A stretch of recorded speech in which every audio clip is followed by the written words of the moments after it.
What up? Welcome back to the Necro Zoo.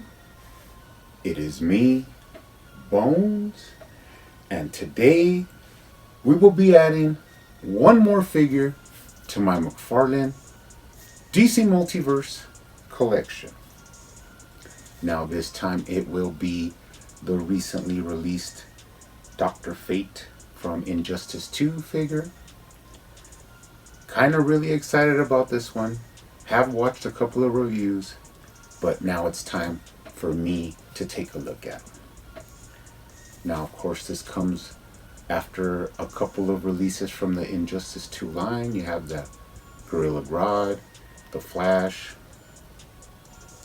and you also have the Hot Pursuit Flash coming out right on the coattails of this one. But he looks really cool in the packaging, so let's go ahead and take a look at him. Now, this time, of course, he does not come with your black DC Multiverse stand. This time he does come with the clear DC Multiverse flight stand that you could just put together.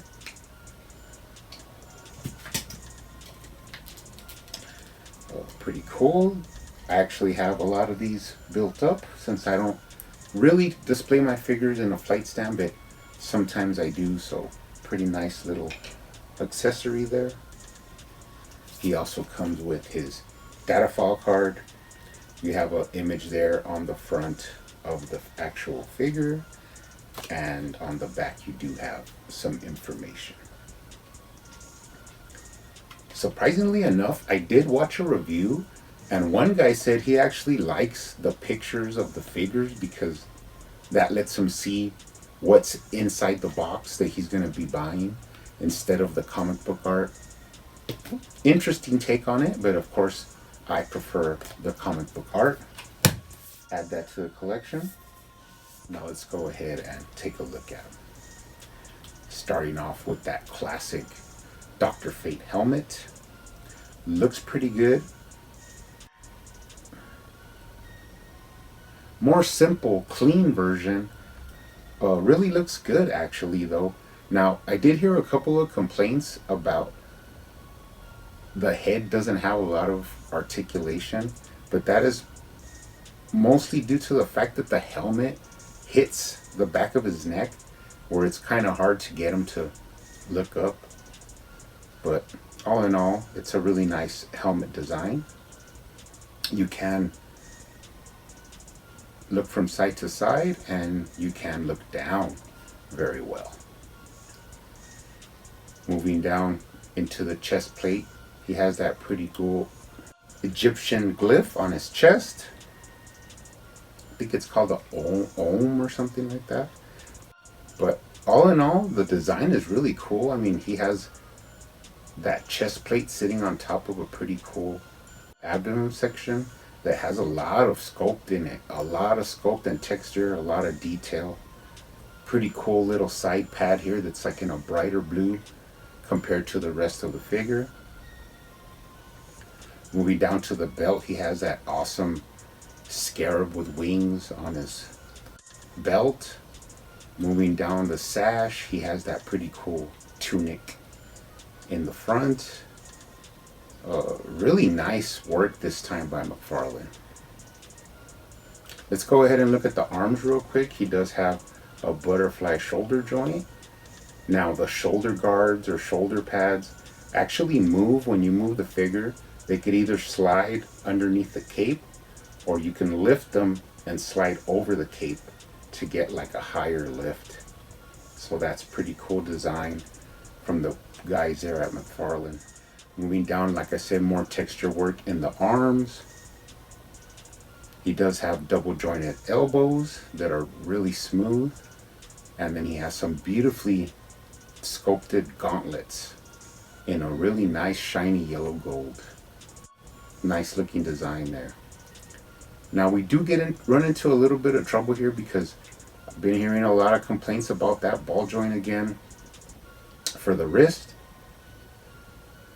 Just really unsightly the way that ball joint sticks out. Now there is a couple of ways you could fix this. I tried my hand in a couple. One way is you can pop this off and put a smaller, darker ball joint. That way it makes it look as if the sleeve of the uniform is going all the way up to like here, like where his hand is. So it kind of gives it that optical illusion that the ball is actually part of the sleeve. So that kind of works a little bit better. But I also took some hands from Omega and repainted them and then changed out the ball joints and then slapped those on here and saw how that looked. Now I did like how it looked, but I wasn't so sure about the complete look because of course you would be missing these hand guards on top. Another thing you could probably do is cut these off and then glue them onto the new Omega hands, but I didn't want to go through all that, so these were just ideas where you could fix the the way the ball joint sticks out, because it is on both hands. You could see it really bad. But all in all, besides that, really good looking figure here at first. Now you do have a lot of waist articulation with that like rubber overlay that McFarlane's have been using. You do have to be careful about going too far because it pops out and you could get it stuck and not go back in. But if you use it in a reasonable manner, you could twist them, tilt them, lean them back, and lean them forward. Actually really nice design here. Really enjoying that. Going down to the legs, let's check out his thigh swivel. It's there, but not too good of a thigh swivel. I'd say maybe at about 40% of a thigh swivel. You can't really get him out flared out too much, but you can pop his leg out, raise up his leg, and give him those double jointed knees. Really cool knee pads here with the same Egyptian symbols. Move down to his legs. Really nice, intricate work here on the shin guards. The detailing and the sculpt work, it's just awesome. And of course his boots do have up and down. You can rock them, and he does have toe articulation. All in all the detailing and the sculpting and the line work is just really above a lot of other figures that are out there right now. Let's go ahead and take a look at him from the bottom. Not really any tread, just some stylized lines. Just look at that beautiful work on the back of the leg guards. I mean, it's just really small Egyptian glyphs and really attention to detail, really nice. Moving up the back, he has like that kind of skirt. Just above that, you have like that golden sash. Really beautiful work. Let's talk about the cape now. I'm really liking this from McFarlane. This is what I would call like a faux fabric cape, because it's not fabric, it's plastic, but it's pretty soft. But if you were to look at it, it would look like if it was fabric. It just has that fabric look from distance away. It does have a lot of lines and like grain to it, like texturing on it. Looks really good. And they did pick like a different color, like more like a opaque white, like cream white kind of, compared to the rest of the figure. And then of course it does tie into these sections here on the chest. It ties in and then it moves to the back where the cape is. Now I did modify this guy to try and get a little bit more head movement. I dremeled out the neck hole a little bit, and I can get him to look up a little bit more, but it's not very much.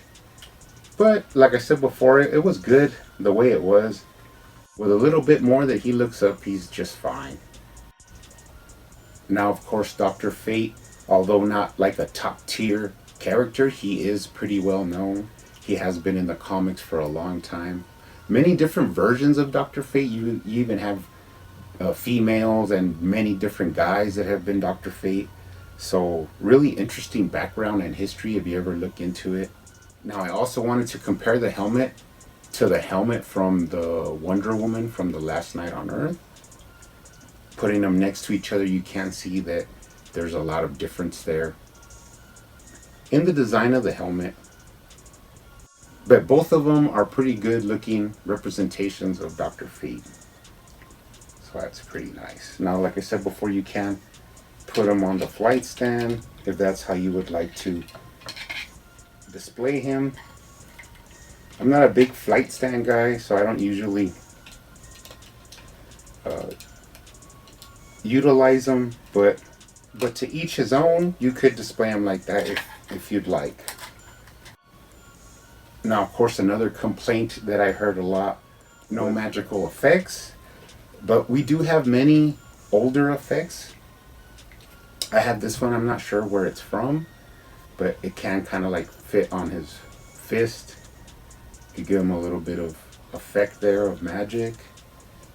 This came, I think, from the actual Injustice 2 Flash, which you could also put on his right hand to make it like a magical effect there. And then I do have this old school effect that actually has the Egyptian glyph on it. Tying into that, let's actually take a look at this guy next to some other figures. Let's take a look at him next to my custom Gorilla Grodd. And then also, let's take a look at him next to the Last Night on Earth Wonder Woman with the Dr. Fate helmet. And then finally, let's bring out the only other Dr. Fates that I have, which is the DC Universe Classics original yellow classic version. Pretty cool figures. And then I also have the modern version where he has more gold, like metal gold on him with different collars. And both of these figures are just awesome. And they're pretty expensive on the secondary market. And then I also have this custom that I've been working on for like probably 2 years. I just never finished it. One day I might get around to finishing it, but I actually got this from inspiration from an image that I saw of like a Dr. Fate. And I just love the like the black with white contrasting colors. It just looked awesome with the gold accented in there. So I tried my hand on it, but I haven't finished it, so that's still a work in progress. And this effect actually comes from these guys. I only have one though, but I don't really display my DC Classics with accessories that much. So I will be giving this to this Dr. Fate. Now what I did have to do is I had to separate the fingers on his right hand, like just cut them. That way they're like each individual is a finger, and then pushing it back, it actually slips right into the little grooves that this effect has where the hand goes in there. So once you do that, he can actually hold it really, really nicely and display it like if he's, giving off some magical effects there.